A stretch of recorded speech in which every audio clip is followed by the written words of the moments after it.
Нема инструмент на одговорност.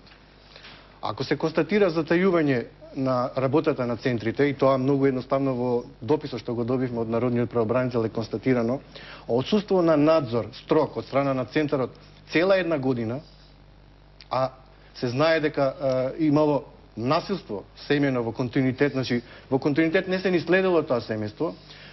Од трите деца, две деца немале ниту пак државјанство на Република Македонија, не можеле да ги остварат правата како граѓани на Република Македонија. Значи непреземање на одговорност или непостојање инструмент за санкционирање на неодговорните, ќе се повторува ова. Тој инструмент не постои. Дали е тоа лична одговорност, морална, етичка, структурна, институционална? Значи, кога ќе се забележи дефект во системот, не е функционален, мора некој да преземе одговорност. Јас да бев на местото на министерот за труд и социјална политика, заменикот министерот или заменикот, одлучи заменикот денеска значи, да го пушти. Да бев на нивно место, за да покажам дека сум одговорен како институција пред граѓаните, ќе побарав оставка од директорот на Центарот за социјална работа. Затоа што тука се кажува многу недоследности во постапката. Еве нека потврди господинот Мемет. Ако каже дека нема недостатоци, јас ќе се повлечам и ќе се извинам. Но има. Видете, сите наши информации, затоа што со најголема сериозност е пратен тој случај од нашата институција. Друго е што господинот, да не биде погрешно сватен, тој мисли на тоа зошто да нема, зошто омбудсманот да нема можност да санкционира. Апсолутно, разбираме, да. Омбудсманот никогаш нигде во свет. Вие 4 години сте укажувале за тоа семејство. Омбудсманот нема такви надлежности, тоа се знае. Омбудсманот треба да убедува. Апсолутно, да. Меѓутоа, за жал, не успеале нашите еден куп, просто речено, укажување и информации да убедуваат дека во тоа семејство по пријавата на центарот дека треба да се одземе родителското право, не требало да затајуваат ни центарот за да се одземе правото, ни и другите институции кои се надлежни.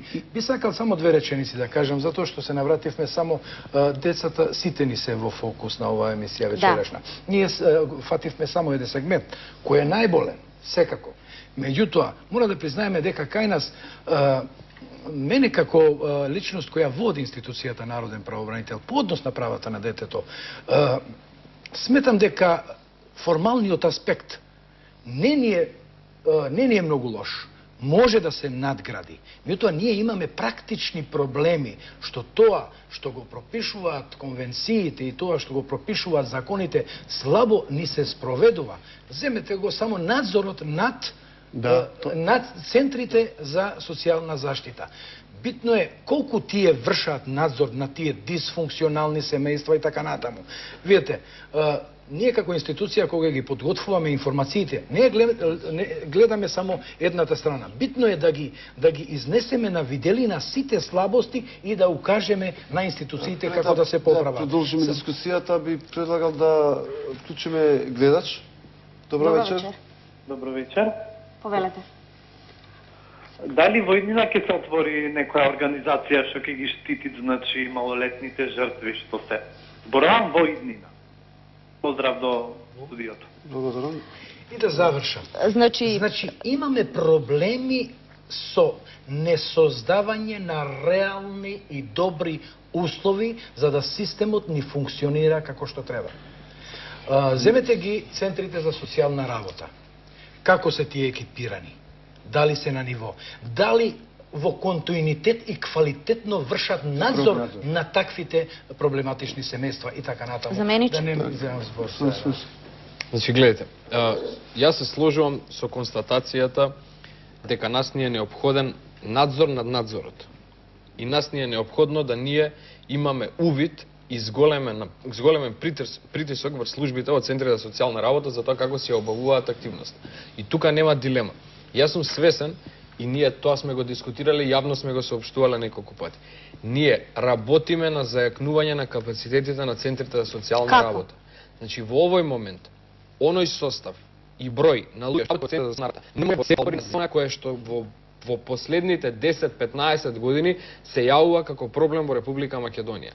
Народниот правобранител може да потврди, а исто и првата амбасада Мејеши.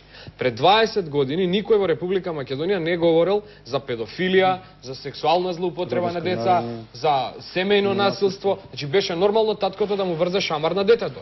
А денеска, не денеска, тоа од секогаш било насилство врз децата.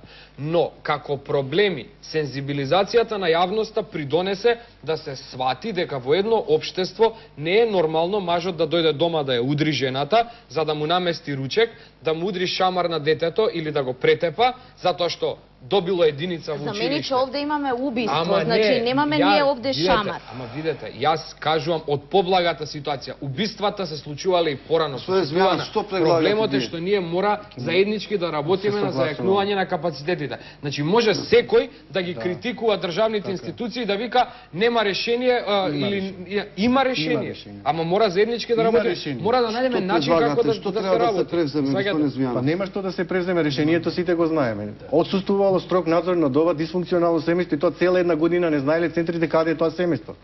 Тоа е еден момент. Втор момент што мислам дека е погрешен. Си извинам, само по однос на тоа што не знаевме, само да знаете дека во рок од година и половина има сменето 5 места на живење, ние не можевме 3 пати да алоцираме, 2 пати Да го успеавме докажам, да алоцираме. Извинете, само ништо. ова да го кажам.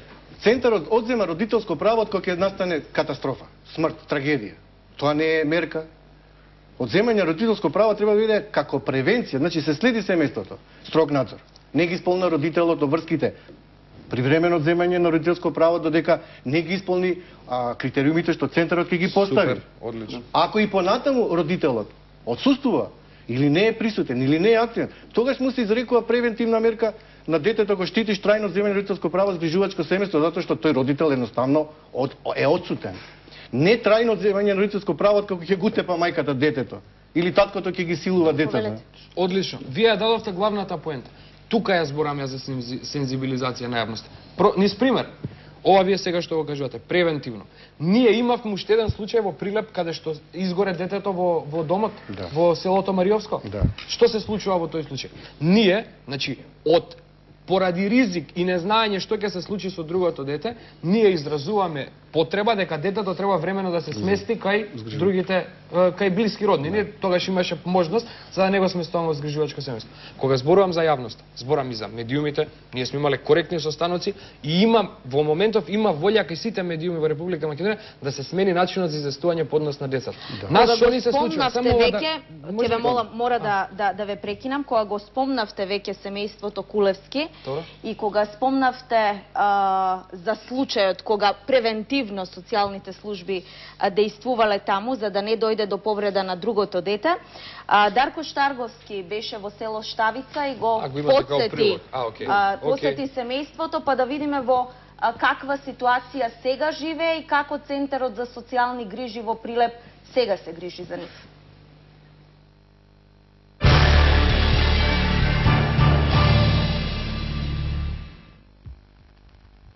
Куќа која што е пред распаѓање, тавани од кои постојано тече вода, исчадени простории и влага под зидовите. Во вакви бедни услови, заборавени од државата, се уште живее семејството Кулевски од Прилепско Штавица, на кој во февруари оваа година, во несреќен случај им изгоре нивната едногодишна ќерка Билјана, која спиела во своето креветче покрај шпоретот на дрва. Ниту Гоце, ниту Марта се уште не се вработени. Едва и преживуваат за јадење со мизерните 1400 денари социјална помош. Немаат други приходи.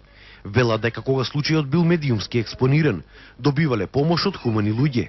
Сега немаат повторно ништо. Исто па така, нешто што се даде. Се нема. Пак, социјално нема, малце пари се. Сиромашко па се живее. Тие пари се за деца, за памперси. А за нас, за облека нема. Тие се нема. За храна нема. Тоа се знае дека нема ништо. Нешто, брат ми, поддава тоа е. Што ќе збирам нешто вака, некој печерки збирам, шипинг за деца, збирам пари да ватам нешто да... Па за храна за нас дима. Инаку нема ништо. Во собата која што се наоѓа на горниот спрат, поради дождовите, постојано тече вода. Се плаша дека таванот ќе се урне врз нивната новородена ќерка Елена, која дојде на свет пред 4 месеци. Затоа одлучиле зимава да ја поминат во просторијата што се наоѓа долу. Но и тука условите се мизерни. Подот е од земја, зидовите се распаѓаат. Кога на телевизија ја видела оваа беда, македонец од Канада кој сака да остане анонимен, со своји пари летово им изградил куќа во Прилеп со 3 соби. Кулевски вела дека сакаат да се вселат во оваа куќа, но за жал немаат пари ниту да ја опремат, ниту да ја доградат. Државата вела дека досега воопшто им нема помогнато со никакви средства за изградбата на овој дом. Државата нема пуштено ништо до сега. Еве се вика кога ти до Чираник нема врати сега вели, и вете име на други вели, ако собериме пари ќе дајме нешто вели. Сега немаме пари вели. И тоа ми рекол. Се утре ќе му дам пак, ќе му барам нешто за социјално, не се подкрена. Да ми подкрена, беле да се подкрена, не е подкренато социјално. Инаку токму поради лошите социјални услови и наводно за да ги заштити децата, Центарот за социјална работа од Прилеп сакаше да им ги одземе на Кулевски, откако се случи трагедијата со Билјана. Но потоа државата се премисли и сега децата се повторно со нив. Но нејасно е зошто кога државата толку многу се грижи за условите во кои се наоѓаат децата, не им помогне со пари на овие луѓе, туку ги остава повторно да живеат во беда и сиромаштија, без соодветни услови и доволно храна. Кулевски велат, барем државата да ни ја догради новата куќа, за да можат да имаат каков таков попристоен живот од овој.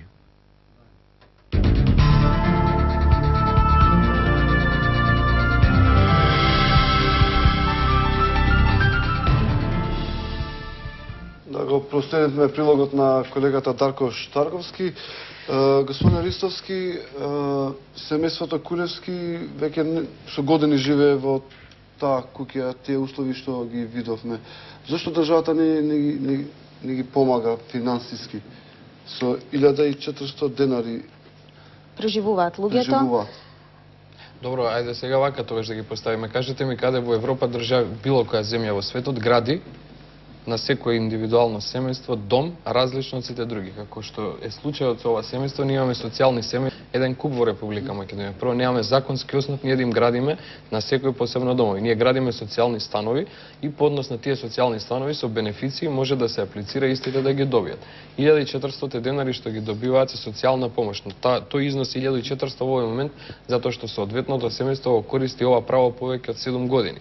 Значи во период од 7 години лицето не било вработено, односно не остварувало друг приход. Соодветно на тоа, ние мора по државата една работа да расчистиме. Нас ни е потребно да создаваме нови работни места, а не да креираме социјала. Затоа и се намалува износот на работни. Меѓутоа, дали е тоа Значи, возможно? во конкретниот случај, да, возможно ако постои волја нека некој сака да работи. Да. Значи, на луѓето кога им се запали бебето, Центарот за социјални грижи прв истрча и побара да се одземе родителско право.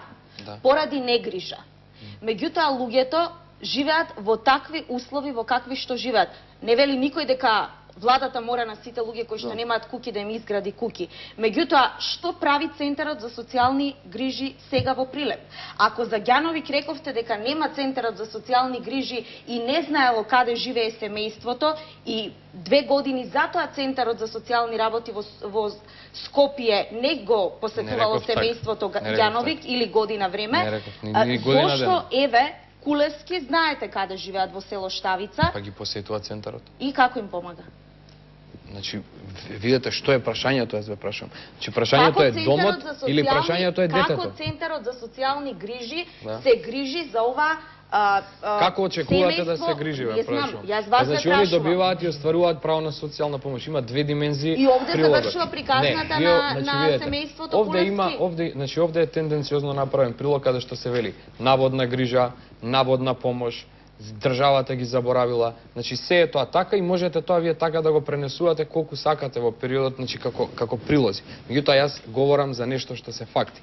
Не може да се каже. Ама кажете ми го фактот за ова семејство конкретно. А кажете ми, прашувам, што државата може да понуди работа преку агенцијата за вработување. Не зборувам за работа, како Центарот за социјални грижи се грижи за двете малолетни деца на семејството Кулевски? Ова прашање одговорите ми. Центарот за социјални работи се грижи соодветно на своите законски можности, законски основи, оди врши увид како се грижи ова семејство за своите деца. Јанет, дали доволно се грижи Центарот за социјални грижи? Ја веќе додека дискутиравте